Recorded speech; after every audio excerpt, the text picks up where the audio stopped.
Welcome to I Have the Universe with my cast. Let's get into something little concept I've been thinking about. Like, it feels like nowadays, I'm not saying this is never how it's been, but I'm saying it's just what I've been realizing is like self-control is almost presented as a burden. You know what I mean? Think about that here. It's self-control being a burden. Like in this world, we're constantly given topics or subjects, and them being an issue. It's like as soon as we hear that they're an issue, we figure out a way for somebody else to solve it for us. You have a weight issue? There's that new app that is supposed to help you lose weight by doing this, that, and the third, right? And it's everything's presented as the solution. When the only solution really is it's like mind over matter. Like that's not an original concept, but if shit like mind over matter is restated hundreds and hundreds of years, it's probably because it's true.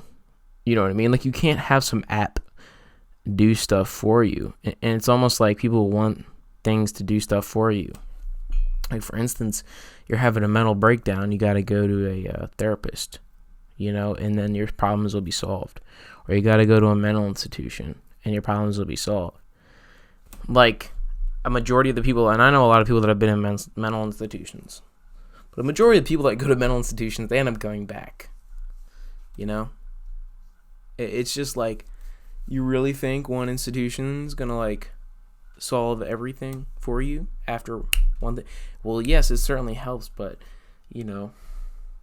I've had a couple deep, dark places in my life where I've thought very violent and negative thoughts, but I kind of was like, the switch ended and I was fine afterwards because I just kind of like really mentally pushed myself to get out of that state.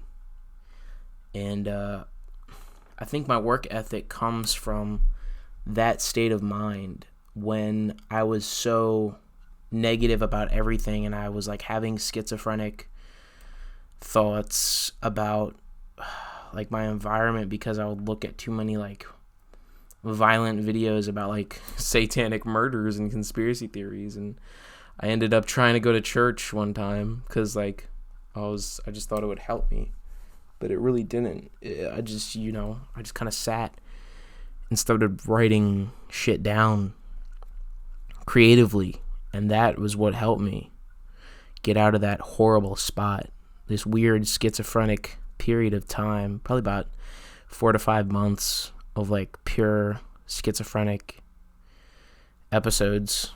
I don't really tell anybody this, but I got out of it by like venting everything to myself and then moving forward. And I think ever since then, I've sort of less and less felt the need to air out my bullshit because, I feel like I do air out my bullshit, but it's like, and I just really feel bad that I do.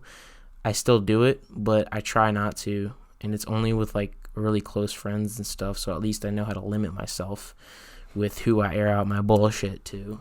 So there's that. But let's get back to the institution concept. You want to learn something in this world. You're like massive, and I mean, I'd say it's like almost subconscious at this point. You're told instantly that an institution is there for you to help you do everything for if you want to learn something. You know what I mean? Like obviously if you want to become an anesthesiologist, you got to go to an institution to learn how to do that, right? You can't, that's not some home stuff that you Google how to do. But if you want to paint, do you really need to spend $100,000, to learn how to fucking paint? Like, are you kidding me? The answer is no. You don't need to spend $100,000 to learn how to paint. Oh, but it helps and it gives you opportunities. Like, are you kidding me? Like, it's just painting, dog. You might not know if that's what you want to do with your life. I feel like institutions have like these, I think a majority of organizations in the world give you a false promise. That was the first 5 minutes of the episode of Eye of the Universe. If you want to listen to the full one, subscribe to the Patreon for $3 a month. That's patreon.com/Mike Media Inc. And it's only $3 a month, and you'll get merch deals. You'll get exclusive content. You'll get banned or removed content from YouTube, or you just get a lot of exclusive stuff and videos that I take a lot of time to do for the people that support me. So yeah, go check it out.